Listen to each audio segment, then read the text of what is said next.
ना तो देते हैं अगर तुम चाहो तो ये खंजर उठाओ और ना ही बर्दाश्त करते हैं। नरसे से दमिश्क से सामने आने की हिम्मत कैसे हुई तुम्हारी? जब सुना कि आप एक माहिर तबीब हैं, ले लो अपना इंतकाम। दूर हो चाचा जान। घोंप दो मेरे सीने में। यकीनन माँ फिक्रमंद होगी। मैं और मेरी मौत को यकीनी बनाओ।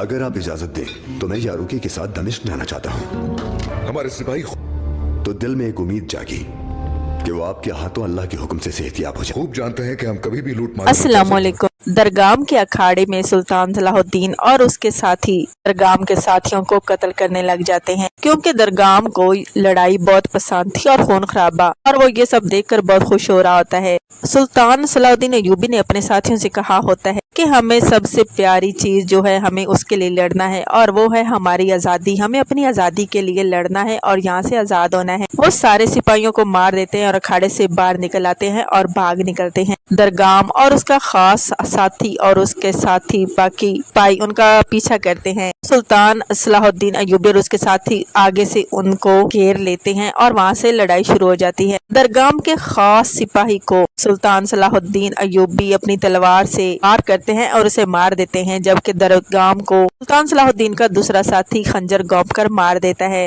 फिर वो चले जाते हैं बंदरगाह की तरफ, जहाँ पर शमसा ने बंदरगाह खोल रखी होती है। आगे क्या होने वाला है जानने के लिए बने रहें चैनल के साथ। चैनल को करें सब्सक्राइब, बेल आइकन को जरूर प्रेस करें, लाइक शेयर जरूर करें और अपने प्यारे प्यारे कमेंट जरूर दीजिए। अल्लाह हाफ़िज़।